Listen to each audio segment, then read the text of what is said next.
난독 극복기 우유과학 대학을 빌려드립니다. 네 번째, 가난해지는 선택을 그만둬라. 김석봉, 석봉 토스트 대표. 가난을 대물림해 받는다는 생각이 들었습니다. 그런데 이것이 과연 사실일까요? 아버지가 가난을 물려준 것이 아니라 내가 가난을 선택해서 받아들였다는 생각이 들었습니다. 최영환, 20세기 기업이 차가운 지성을 갖춘 똑똑한 인재를 원했다면 21세기 기업은 뜨거운 가슴을 가진 인재를 찾고 있습니다. 시대의 흐름을 증명이라도 하듯 성공한 사람 10의 9은 열정을 가장 큰 성공 요인이라 말합니다. 하지만 열심히 하자 같은 막연한 구호만으로는 금방 끓어올랐다가 식은 냄비 열정이 되기 십상입니다. 여러분은 온돌과도 같은 열정으로 훈훈하게 만들어줄 석봉 토스트 창업자 김석봉 교수님을 만나봅시다. 자기계발학과의 김석봉 교수님은 길거리 노점상을 전국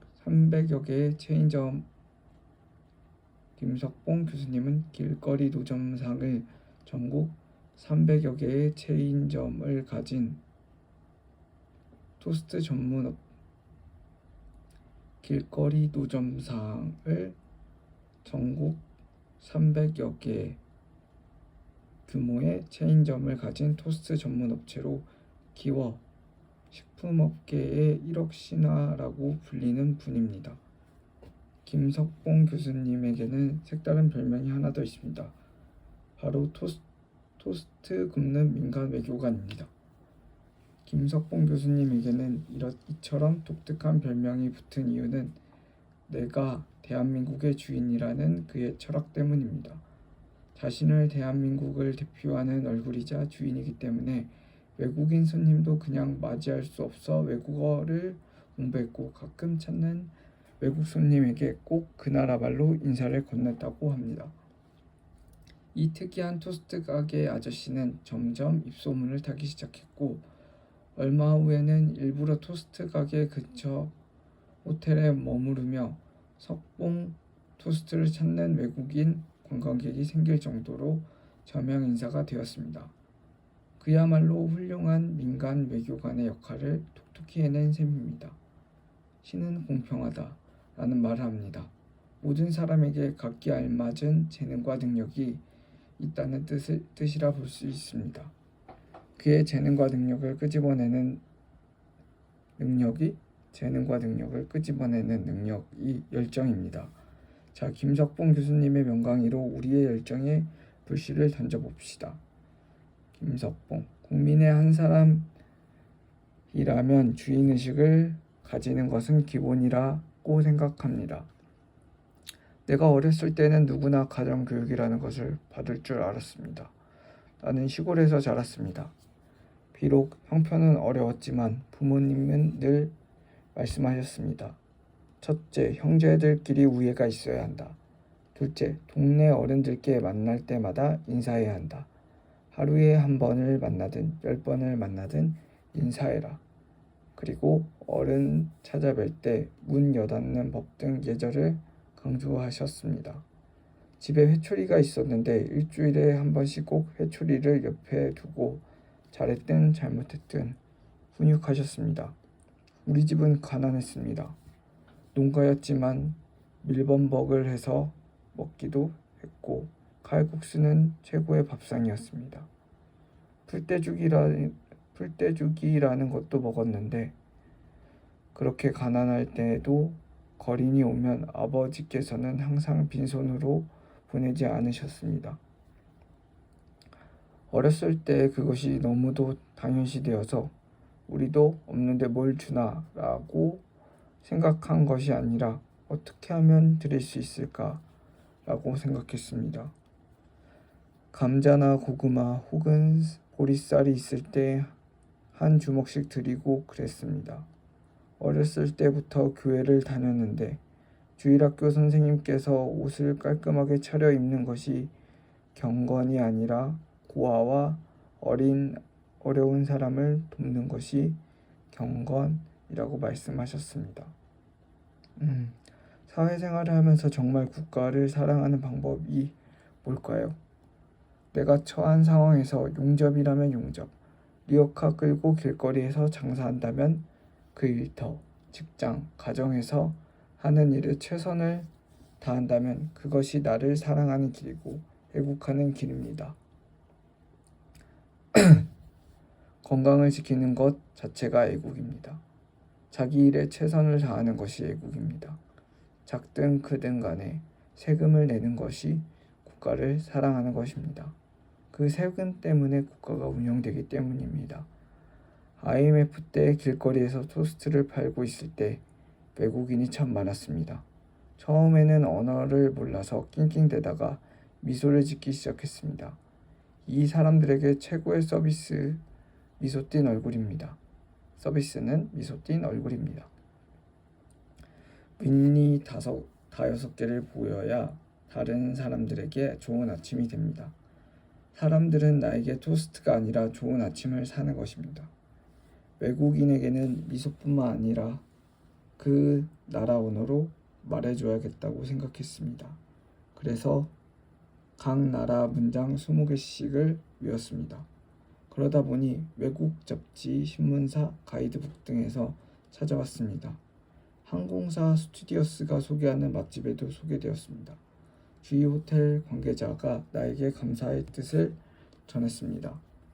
외국인들이 토스트 하나를 먹으려고 그 호텔을 예약하고 제대로 된 토스트를 먹으려고 아침에 일찍 나와서 기다렸습니다. 그런 사람이 늘어났습니다. IMF 때 한국이 힘들어하고 있는데 내가 국가에 큰 일을 하고 있구나 하는 생각을 하게 되었습니다. 주인의식을 가지기 위한 구체적인 방법. 사람들 대부분은 자본이 있어야 뭔가 할 수 있다고 생각합니다. 나는 안 돼. 난 가진 게 없어. 나는 이런 생각에서 헤어나오지 못한 사람이었습니다. 하루는 나를 찬찬히 살펴봤습니다. 나는 가난하고 학벌도 좋지 않다는 생각에 자존감이 낮았습니다. 항상 사람들 앞에서 얼굴을 숙이고 있는 나 자신을 발견했습니다. 이것이 습관이 되어서 사람들 앞에 나서지 못하고 두세 사람 앞에서만 서도 얼굴이 빨개져 말을 못했습니다. 결혼하고 아이도 있었지만 나는 아무것도 아닌 존재였습니다.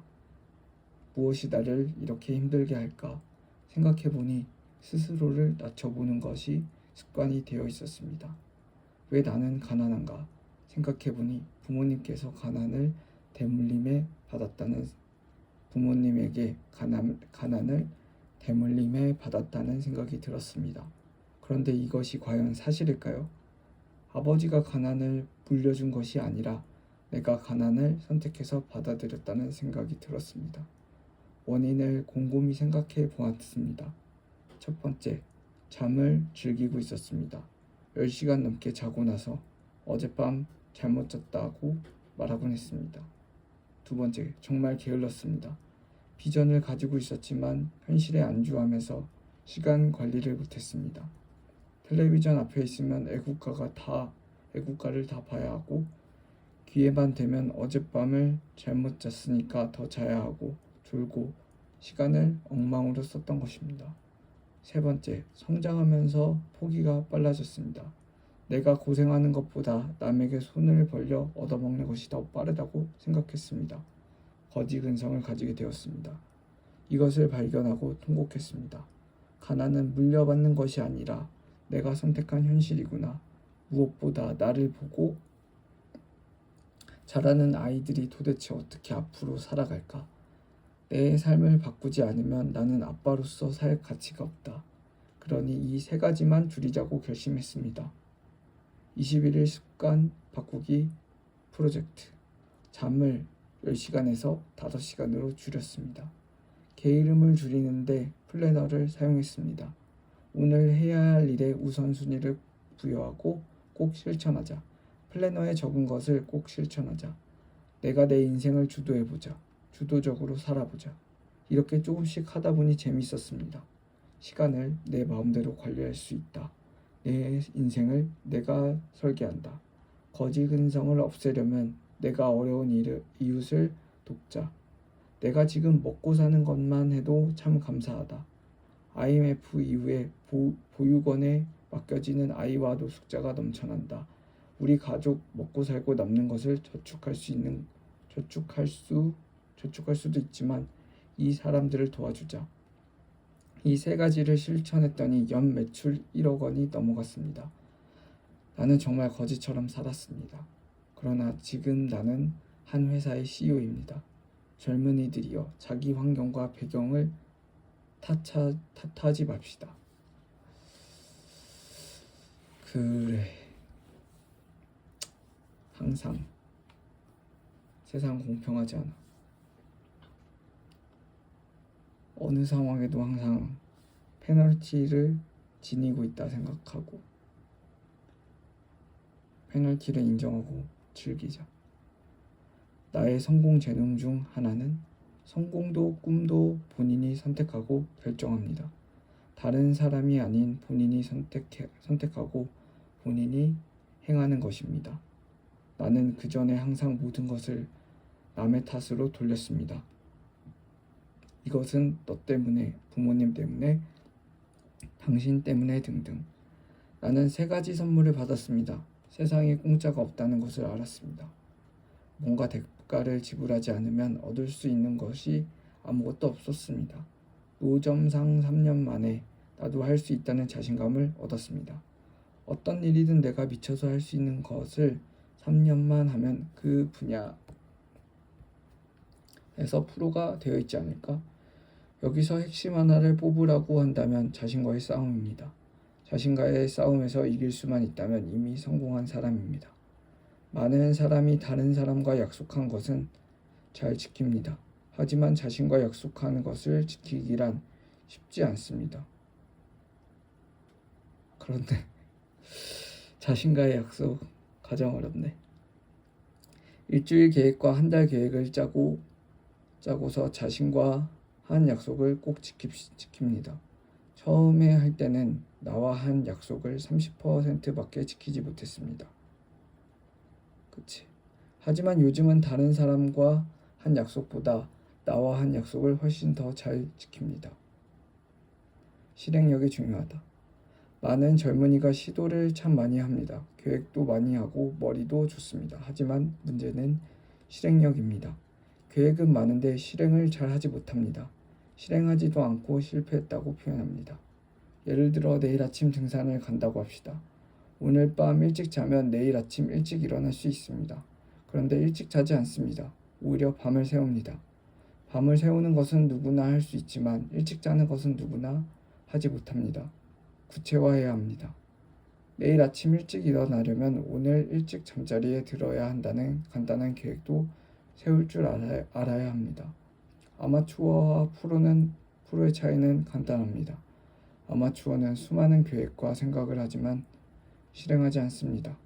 프로는 기회는 적지만 꼭 실행으로 옮깁니다. 그 차이입니다. 나는 잠언을 매일 읽습니다. 그리고 거기서 많은 것을 깨닫습니다. 자기 자신을 이기는 자는 성을 빼앗는 것보다 낫다.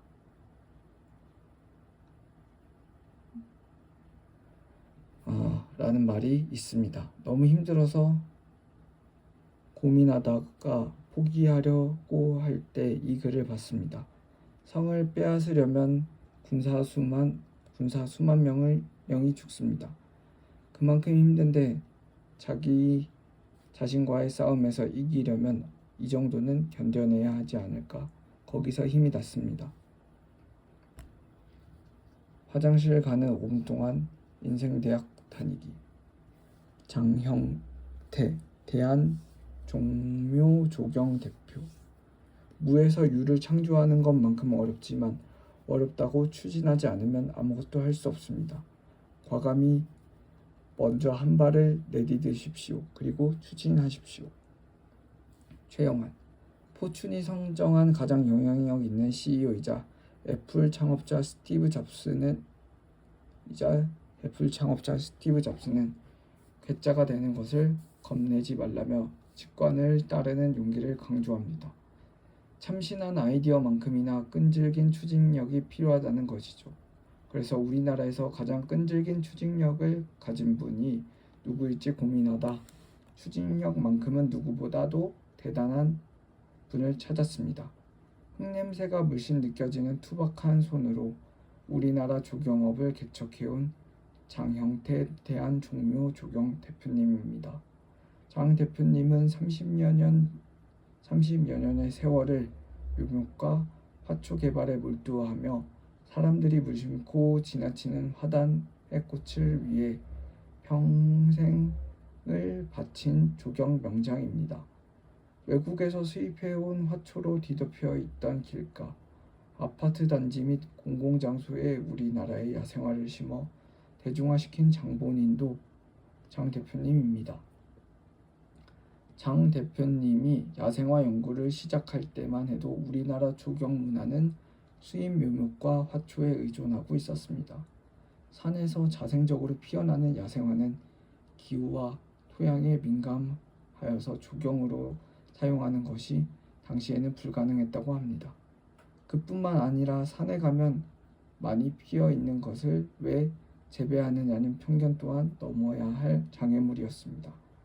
야생화를 심는 괴짜였던 장 대표님은 외로운 길을 걸으며 수많은 시행착오를 거듭한 끝에 할미꽃, 구절초 등을 비롯한 300여 종을 조경용으로 개발하는 데 성공했습니다.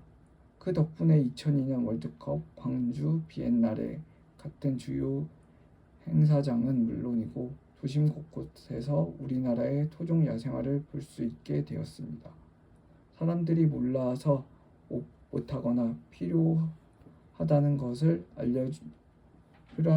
알면서도 엄두조차 내지 못했던 야생화 재배는 장형태 대표님의 추진력이 불러온 승리라고 할 수 있습니다. 조경은 단순히 장식이 아닌 생태복원이라는 정신으로 야생화 시장을 개척하며 조경산업의 선두주자로 우뚝 선 장형태 대표님을 자기계발학과 교수님으로 모셨습니다. 장형태 교수님께 무모한 도전을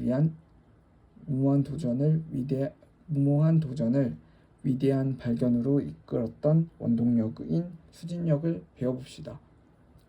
저는 32년간 한 업종에 종사했습니다. 사실 제가 일하는 업종은 끝이 안 보이는 일이에요. 비전이 별로 없어 보이고 가능성보다는 불가능이 많은 곳이기도 합니다. 하지만 제가 아직 이 일을 할 수 있는 것은 바로 이 일을 좋아하기 때문입니다. 물론 사업이라고 하면 어느 정도 수익이 보장되어야 하는 것도 맞지만 그것은 둘째 문제로 생각하고 저는 이 일을 좋아서 열렬히 이 일을 하며 살아왔습니다. 좋아하면 추진력이 생긴다. 메리골드나 펜치 등의 서양화가 우리나라 화단 전체를 덮고 있을 때 토종 야생화를 보급한다는 것은 생각처럼 쉽지 않았어요. 서양 꽃보다 대중적으로 알려지지 않아 수요가 없었습니다.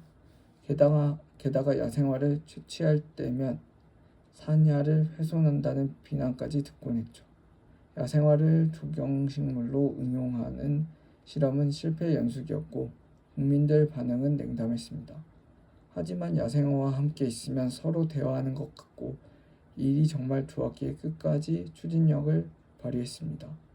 우리 식물을 알리려고 관공서에서는 물론 전국대학의 조경학과와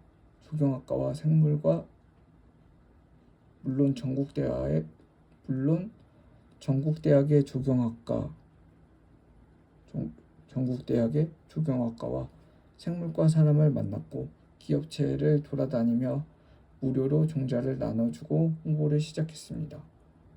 이렇게 계속 일을 추진하다 보니 제가 좋아하는 이 야생화의 아름다움에 눈을 뜬 사람이 늘어나고 수요가 늘기 시작했습니다. 1988년 올림픽부터 천천히 수요가 늘어가다 2002년 월드컵을 맞아 한국의 특색을 보여주기 위해 국가 차원에서 사업을 하기 시작했습니다. 여의도의 색강생태공원, 인천국제공항, 고양 꽃박람회, 광주 비엔날레 행사장, 상암동의 월드컵공원, 청계천 주변, 인사동의 쌈짓길 등의 자생식물을 심었습니다. 성공의 키워드 10년만 추진해라. 10년을 계획 세워서 하면 안 되는 일이 없다. 이것이 저의 지론입니다. 10여 년간 한 분야의 계획을 세워 꾸준히 한다면 못할 일이 없습니다. 정말 쉬운 말이고 누구나 다 알고 있는 말이지만 문제는 이것을 실천하는, 즉 추진하는 사람이 세상에 많지 않다는 것입니다. 이것이 바로 추진력이 중요한 이유입니다. 이게 꼭 알고 있어야 해요. 추진하는 사람이 생각보다 많지 않다는 것을. 처음부터 모든 것을 갖추고 시작하는 사람은 없습니다. 태어날 때부터 우리는 아무것도 없이 태어났기 때문입니다. 무에서 유를 창조하는 것은 그만큼 어렵지만 어렵다고 추진하지 않으면 아무것도 할 수 없습니다. 과감히 먼저 발을 내디딥시오. 그리고 추진하십시오. 그러다 보면 한 달이 가고 1년이 가고 10년이 되었을 때 당신은 꽤 높은 수준에 있게 될 것입니다. 그래, 나는 천재가 아니기 때문에 처음에 많이 더디고 성장하지 않는다고 자책하거나 절망할 수 있지만 그대로를 인정하고 계속 꾸준히 계속 포기하지 않고 보다 보면 익숙해지고 친해지면서 어찌 보면 한 걸음 한 걸음 내디딜 수 있을 거예요. 남들이 나보다 먼저 가는 것에 조바심을 느끼지 말고 그냥 내 페이스대로 계속 간다. 세상을 천재들이 이끈다고 하지만 세상은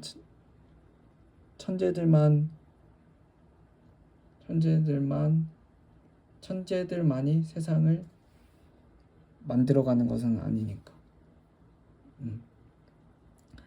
돈은 추진 원동력이 되지 못한다. 절대로 돈만 보고 쫓아가지 말라고 젊은 사람들에게 이야기해주고 싶습니다. 돈만 보고 쫓아가다 보면 어떤 일을 길게 할 수 없습니다. 모든 일에는 사이클이 있습니다. 불황과 호황이 있는 것이죠. 돈의 논리만 따지다 보면 모든 일에 호황 때만 재미있고 불황 때는 재미없게 됩니다. 이렇게 되면 한 가지 일을 지속적으로 할 수 없습니다. 돈을 보고 일하는 것이 아니라 자신이 하고자 하는 일이 정말 좋아야 합니다. 덧붙여 혼자만 좋아하는 일이 아니라 주위의 다른 사람들도 좋아하는 일을 하면 돈보다 더 값진 추진 원동력을 가지게 됩니다. 국민 대다수가 야생화에 대해 냉담한 반응을 보일 때도 제가 일에 대해 열정을 놓지 않았던 이유는 좋은 종자가 나라를 부강하게 한다는 말을 금강석처럼 믿었기 때문입니다. 씨앗 하나도 가볍게 보지 않았습니다. 배추씨 한 가마니 값은 쌀 한 가마니와 견줄 수 없을 만큼 비쌉니다. 꽃씨도 마찬가지죠. 외래종이 들어와 막대한 종자 로열티를 지불하는 현실 속에서 순수 토종 종자들을 개발하여 역으로 해외에 수출하여 나라를 부강하게 하는 것이 저의 꿈입니다. 이 꿈이 제가 힘들고 지칠 때, 당장 눈앞에 이게 눈이 멀려 할 때 저를 다시금 바로잡게 만들고 일을 추진하게 만드는 원동력입니다. 화장실 평생 공부법. 제 화장실에는 항상 책이 있습니다. 5분이 되었든 10분이 되었든 항상 볼일을 볼 때마다 책을 봅니다. 화장실은 매일 가는 곳이니 매일 공부하게 될 겁니다. 별것 아닌 것 같지만 이 책 읽기를 평생 하게 되면 평생 활용할 큰 지식을 얻을 수 있습니다. 여기서 추진력 문제가 또 나옵니다. 이 책 읽기 습관을 이야기해도 실천하는 사람은 많지 않습니다. 화장실에서 책을 읽으면 항문에 병이 생긴다더라는 꽤 설득력 있는 말로 추진은 안 하면서 머릿속으로 변명만 하기 시작합니다. 저는 30년 동안 화장실에서 책을 읽으며 항문에 병 걸린 적이 없습니다. 딱 5분 병 대신 지식을 얻을 수 있길 바랍니다.